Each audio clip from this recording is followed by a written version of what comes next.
Congress party के नेता JPSC के पक्ष में उतर गए हैं। जेपीएससी के कार्यों को बेहतर बताते हुए कांग्रेस नेताओं ने कहा है कि अमिताभ चौधरी राज्य में रोजगार देने के सपने को पूरा कर रहे हैं, जिसके कारण बीजेपी के नेता विरोध पर उतर आए हैं। लीक हो गया 22 नवंबर को उन्होंने कहा, 17 सितंबर के बाद 22 नवंबर को उन्होंने कहा। आपके समक्ष कुछ तथ्यों के साथ उपस्थित हुआ हूं। 17 सितंबर को 7वीं से 10वीं जेपीएससी का एग्जाम हुआ और 22 नवंबर को नौकरियां छात्रों की है।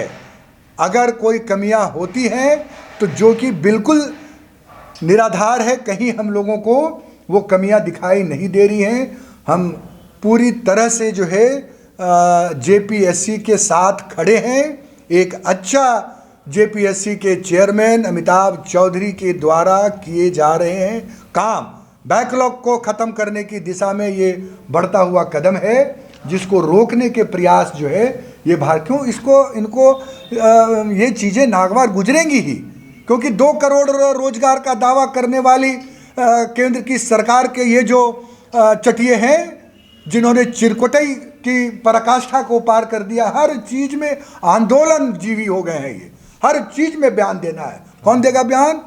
प्रदेश बीजेपी के अध्यक्ष। अगर साइकिल का चोरी हो गया तो भी, और अमेरिका से ट्रंप भाग गया तो उस पर भी बयान जो है भाजपा के प्रदेश अध्यक्ष को ही देना है।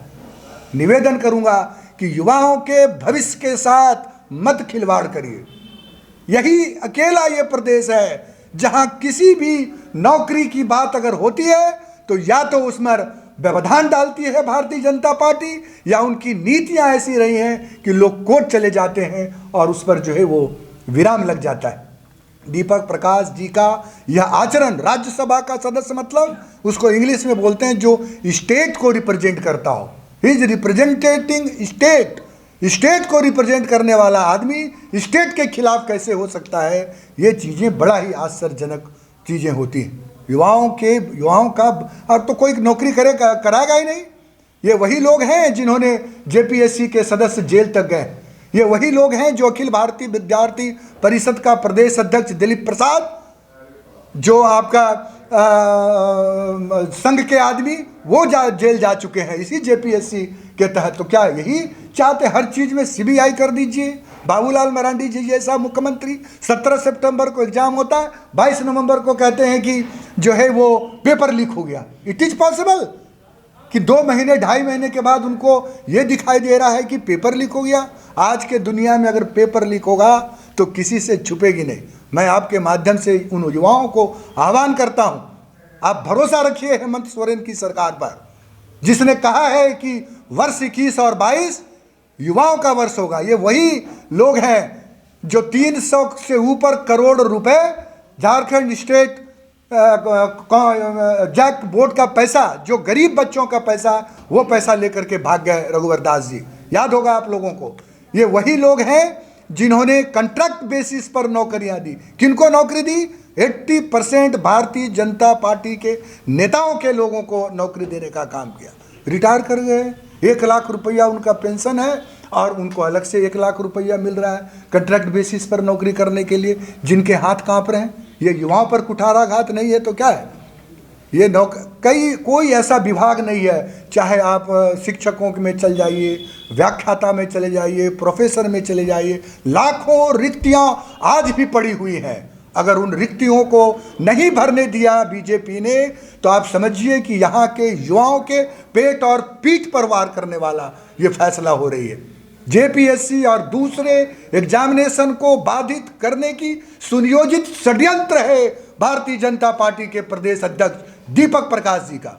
मुझे कई लड़कों ने कंटैक्ट किया है और कहा है कि अगर यही रवैया रहा तो बीजेपी के कार्यालय में घुसेंगे हम और उनके ऑफिस को बंद कर देंगे, अगर छात्र विरोधी फैसले इन्होंने करने का काम किया है तो।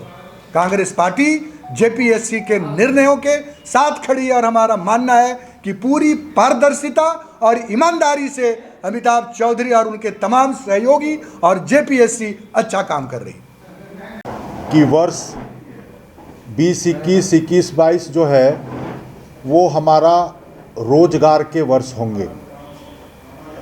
पिछले साल हम लोगों ने देखा था और तब के प्रदेश अध्यक्ष डॉक्टर रामेश्वर उरांव जी ने एक कमेटी बनाई थी और उसमें हम लोगों को भी रखा गया था कि जितना मोराबादी मैदान में प्रदर्शन धरने हो रहे हैं उनसे वार्ता करिए और क्या समस्या है उसका समाधान के दिशा में सरकार पहल करेगी। हम लोग सभी लोग मिलकर के उसका पहल करेंगे।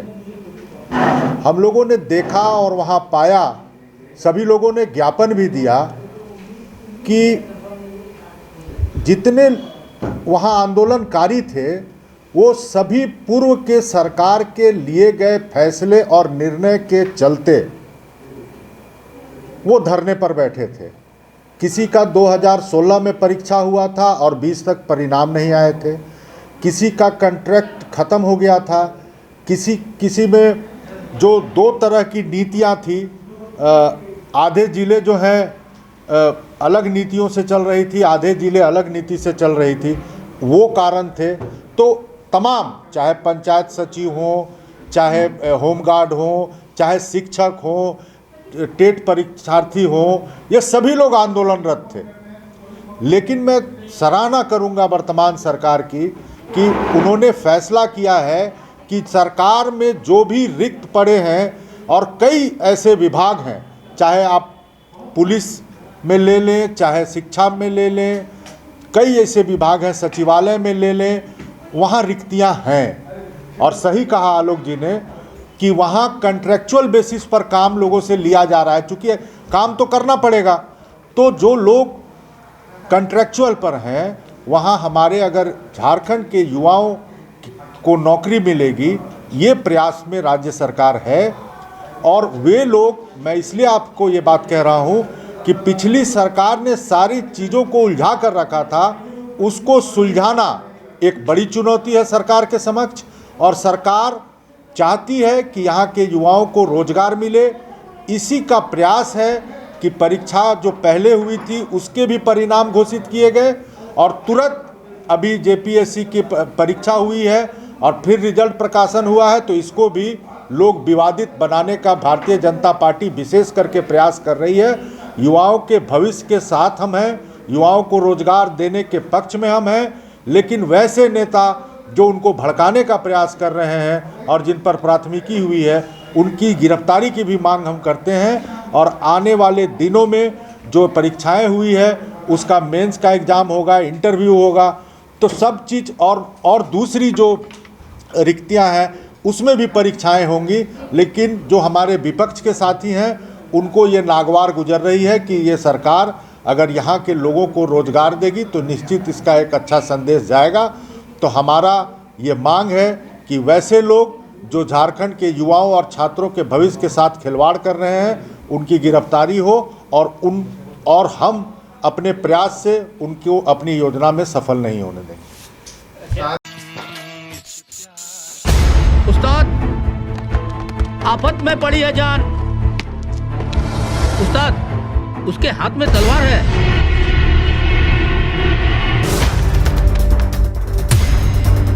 तलवार का मुकाबला पाइप से।